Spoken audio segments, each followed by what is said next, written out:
धाम है जामा तेरा,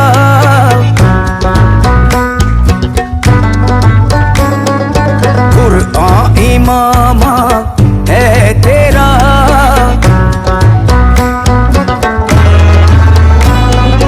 मिंबर तेरा अर्श परी,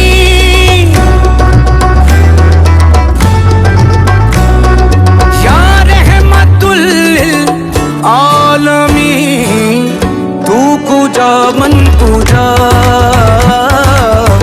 तू कुजा मन कुजा। आदाब अर्ज़ नाज़रीन, एक जैसे ख़बरनामे में आपका खैर मक़दम है। आप देख रहे हैं एक जैसे ख़बरनामा मेज़बान रऊफ़ आज़मी के साथ। अगर आप हमारे चैनल को सब्सक्राइब ना करें हो तो फौरी सब्सक्राइब कर लें। ताज़ा तरीन ख़बरों के लिए, ताज़ा तरीन तबसरों के लिए देखते रहें एक जैसे ख़बरनामा मेज़बान रऊफ़ आज़मी के साथ। अस्सलामु अलैकुम रहमतुल्लाहि व बरकातहू। आदाब अर्ज़ नाज़रीन, एक जहती के नाज़रीन को रमज़ानुल मुबारक की रहमतें व बरकतें मुबारक हो।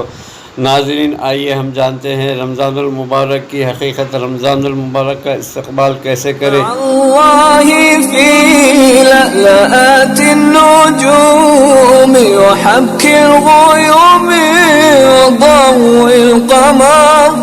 बिस्मिल्लाहिर्रहमानिर्रहीम, अल्हम्दुलिल्लाहि वकफ़ा वस्सलातु वस्सलामु अला सय्यिदिर रुसुल व ख़ातमिल अंबिया व अला आलिहि व अस्हाबिहिल अत्क़िया, अम्मा बाद। सामईन मोहतरम, माह सियाम जो बरकतों और रहमतों का महीना है, हम पर साया फगन है। ये हसनात को समेटने और सय्यात से निजात हासिल करने का महीना है। इसका एक एक लम्हा निहायत कीमती है। अगर ये लम्हात यूं ही हमारे हाथ से निकल गए तो नदामत और पशेमानी के सिवा कुछ हासिल न होगा। रसूल रहमत ख़त्मी मर्तबत जनाब मुहम्मदुर रसूलुल्लाह सल्लल्लाहु अलैहि वसल्लम ने रमज़ान मुबारक की आमद से क़ब्ल एक अज़ीमुश्शान इस्तक़बाल खुतबा इरशाद फरमाया था और सहाबाए किराम को इस माह मोहतरम की अज़मत के बहुत से पहलू समझाए थे। उसी में ही आपने इस महीना को 3 हिस्से में तक़सीम फरमाया था, जिन्हें आज हम 3 अशरों से याद करते हैं। फरमाया था, अव्वलुहु रहमतुन व औसतुहु मग़फ़िरतुन व आखिरुहु इत्क़ुम मिनन नार, यानी इसका पहला हिस्सा रहमत, दूसरा मग़फ़िरत और तीसरा हिस्सा जहन्नम से आज़ादी का है।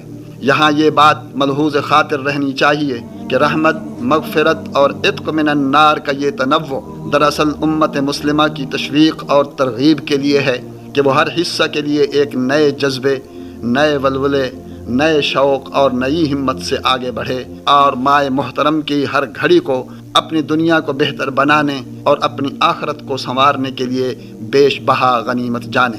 वरना दर हकीकत ये तीनों इनायात पूरे 30 या 29 दिनों में एक दूसरे के साथ साथ रहती हैं। दूसरे अशरे में चूँकि मग़फ़िरत का पहलू पूरी तरह जलवागर रहेगा, इसलिए ज़रूरी है कि हम इसके मफ़हूम को अच्छी तरह ज़हन नशीन कर लें। मग़फ़िरत के माने बख्शिश या बख्शने के हैं और इसका ताल्लुक़ गुनाहों से है, और गुनाहों को अल्लाह जल्ल जलालुहु की ज़ात के अलावा कोई बख्श नहीं सकता। इरशाद गिरामी है, वमन यग़फ़िरुज़्ज़ुनूब इल्लल्लाह। कुछ गुनाह तो ऐसे होते हैं जो अल्लाह पाक के कायम करदा निज़ाम के तहत इंसान की नेकियों की वजह से मुआफ़ होते रहते हैं। गोया ये एक ख़ुदकार निज़ाम है जो इंसानों के हक़ में खालिक़ कायनात का बहुत बड़ा एहसान है।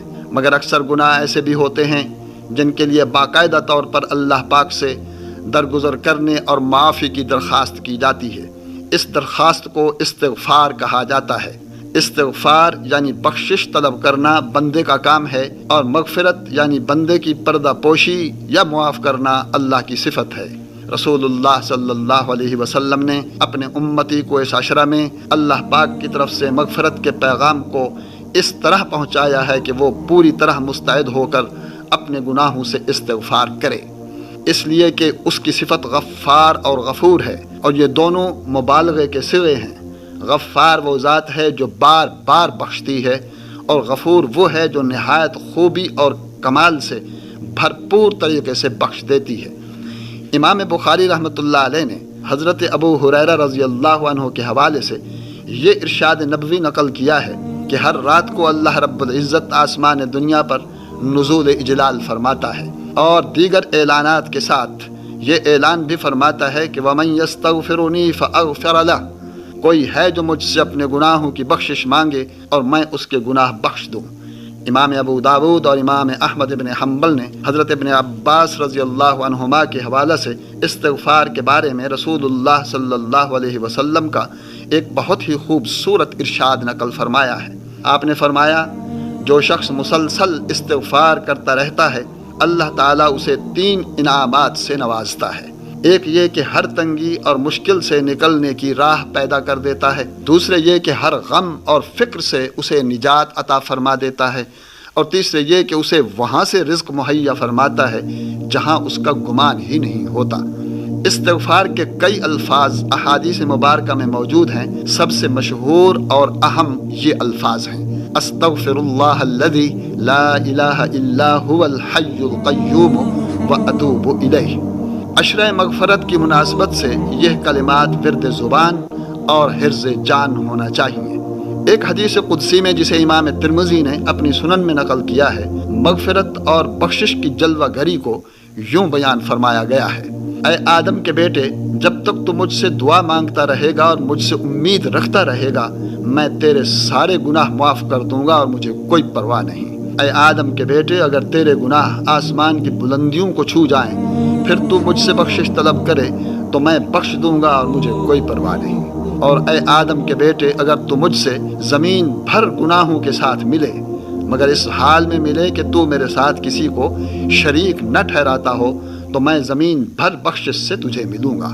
سبحان اللہ، کیا داد و دہش ہے اور کتنا ایمان افروز، روح پرور اور امید افزا ہے یہ اعلان رب ذوالجلال۔ اس اعلان کو سن کر بھی اگر مسلمان کا دل نہ پگھلے اور اس کی زبان استغفار سے آشنا نہ ہو تو اسے قساوت قلبی کے علاوہ اور کون سا نام دیا جا سکتا ہے؟ سامعین باتمکین، ہمارے لیے سوچنے کا نقطہ یہ بھی ہے کہ ہمارے پیغمبر حضرت محمد صلی اللہ علیہ وآلہ وسلم روزانہ 100 مرتبہ استغفار فرمایا کرتے تھے، حالانکہ آپ گناہوں سے معصوم تھے۔ دراصل یہ صرف میری اور آپ کی تعلیم کے لیے تھا کہ اپنی جان کو گناہوں کے بوجھ سے بوجھل مت کرو، استغفار کے ذریعے اپنے آپ کو ہلکا کرو اور یوں اللہ کی خوشنودی حاصل کرو۔ استغفار کے ساتھ توبہ کا عمل بھی اشد ضروری ہے۔